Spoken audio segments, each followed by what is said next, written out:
Bonjour à tous, j'espère que vous allez bien. Aujourd'hui, première vidéo de la chaîne YouTube The French Entrepreneur. Euh, donc, je suis ravi de vous accueillir sur notre page. Cette première vidéo, en fait, aura pour objectif de vous expliquer et vous montrer quelques astuces pour la recherche d'un bien avec un rendement et une rentabilité assez intéressante via Le Bon Coin. Je précise par Le Bon Coin, parce qu'on a trop souvent cette idée que Le Bon Coin est une plateforme assez compliquée dans le sens où on se retrouve confronté souvent à des problèmes, des arnaques, etc. etc. Je vais vous montrer deux, trois astuces et on va commencer directement par un outil que j'utilise sur Le Bon Coin pour chercher un bien. Alors, juste en amont, j'avais cliqué sur un bien qui était disponible là assez récemment, vous pouvez le voir là, qui a été posté le 15 juillet. Euh, alors, le petit outil, c'est celui-là. Il s'appelle rendement locatif.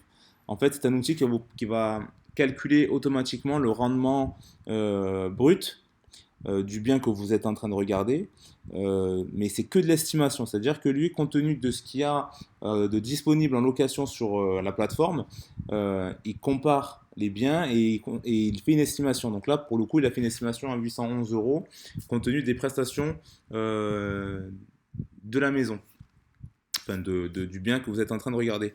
Donc au final, dans un premier temps, vous allez vous dire ah mais ça c'est génial, 18%, rendement locatif. On verra sur notre vidéo qu'est-ce que c'est réellement que le rendement, qu'est-ce que c'est que la rentabilité, etc. Mais ça c'est pas l'objet de cette vidéo là. On va passer ça assez rapidement. Mais concrètement, vous allez vous dire ouais il y a un bon rendement, c'est pas mal, la maison est à 48 000 euros. Je vous arrête tout de suite. Je vais vous parler d'une notion, la notion d'autofinancement.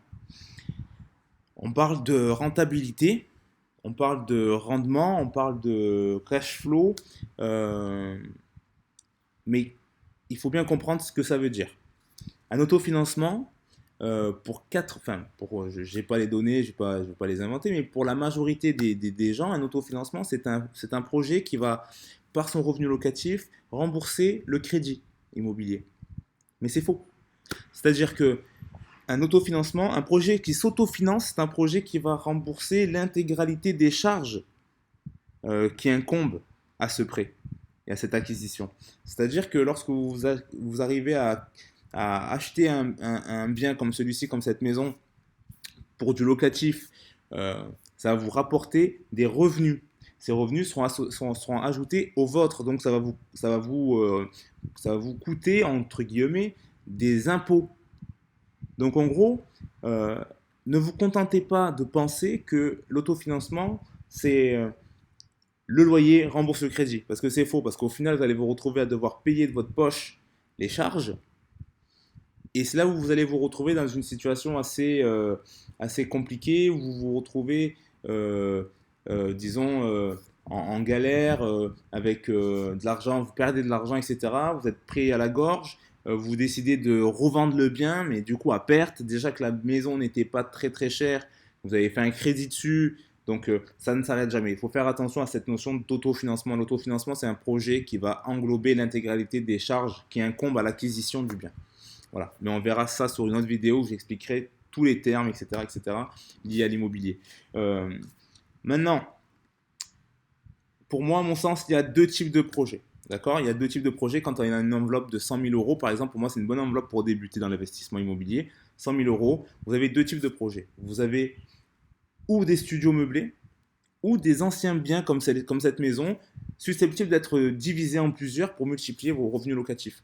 À mon sens, vous voyez, quand on voit à première vue cette maison, on parle d'une maison qui a trois niveaux, qui a deux jardins, etc., etc. 85 mètres carrés. Si on va un peu plus loin dans les détails, euh, concrètement, on peut penser que il y a une possibilité de division du bien et avec certainement pas beaucoup de travaux car la maison a l'air d'être en bon état. Pour moi, c'est une très bonne chose de pouvoir acheter un bien dans cet ordre de prix avec une enveloppe de 50 000 euros de travaux pour pouvoir diviser.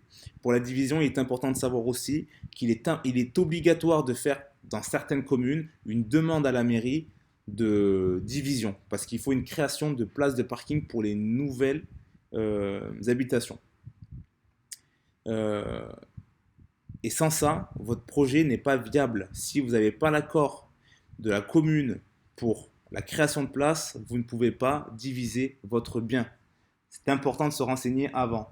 Le deuxième type de projet, c'est le studio, comme je vous expliquais.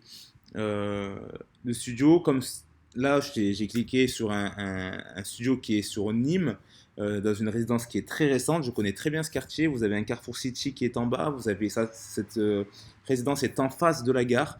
Vous avez tous les transports. Vous avez des lycées juste à côté. Vous avez absolument tout ce qu'il faut autour de cet appartement. Donc, dans un premier temps, c'est possible que vous pensiez que 18 mètres carrés, 35 000 euros, c'est pas suffisant, c'est un peu trop cher le mètre carré, etc. Détrompez-vous. Un bien comme celui-ci aura plus de facilité à se faire louer. Vous aurez plus de facilité à louer un bien comme celui-ci plutôt que cette maison, par exemple, qui est dans un village euh, et avec moins de passages, moins de possibilités. Il faut savoir que sur un bien comme celui-ci, vous avez beaucoup plus de chances de le louer. C'est-à-dire que là, vous serez sur un, comme vous le voyez, sur un revenu estimé à 350 euros. Euh, c'est une moyenne. Je pense que selon le standing, ça peut facilement monter de toute façon à 400 euros avec les charges, etc. C'est un bien sur lequel vous pourrez faire de la courte durée, donc forcément augmenter un petit peu votre revenu locatif. Mais ça, on en reviendra aussi sur une autre vidéo. Mais voilà pour moi les deux types de biens, les deux types d'investissements sur lesquels il faut vous pencher pour un premier investissement. C'est soit un studio meublé comme celui-ci, soit une maison un peu ancienne avec la possibilité de diviser. Et maintenant, attention, comme je vous l'ai dit auparavant, euh, faire attention au lieu, car selon le lieu, vous réduisez la cible et ça peut enfin, vous pouvez risquer de ne pas louer votre bien et ça c'est très dommage, c'est vraiment dommage. Sur des prestations qui peuvent être assez intéressantes, il faut faire très attention à la localisation et faites attention aussi au, euh, au titre des annonces parce que souvent vous êtes confronté à des annonces, par exemple, là j'en ai peut-être pas tout de suite parce que j'ai. Hop.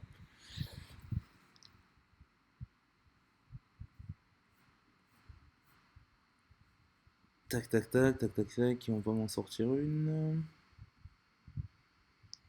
Voilà, maison, 2 pièces, 60 mètres carrés. Faites attention parce que des fois, vous pouvez vous dire, ben voilà, vous voyez marqué maison, 2 pièces, 60 mètres carrés. C'est pas suffisant, c'est pas ce que je recherche, etc. Moi, je veux diviser, ça sera pas assez. Il faut faire attention parce que souvent, ils mettent enfin, le nombre de mètres carrés aujourd'hui utilisés, exploités. Je suis tombé plusieurs fois sur des biens où sur le titre c'était indiqué 60 mètres, 55 mètres carrés et qu'au final, en exploitable, il y avait 100, 150 mètres carrés. Faites très attention au titre. La vidéo s'arrête là. Merci d'avoir visionné cette vidéo. Si vous avez des questions, n'hésitez pas à me les poser en commentaire, je vous répondrai. Si vous ne suivez pas la page, vous trouverez la page Instagram en description. Je vous souhaite de passer une bonne fin de journée et à bientôt.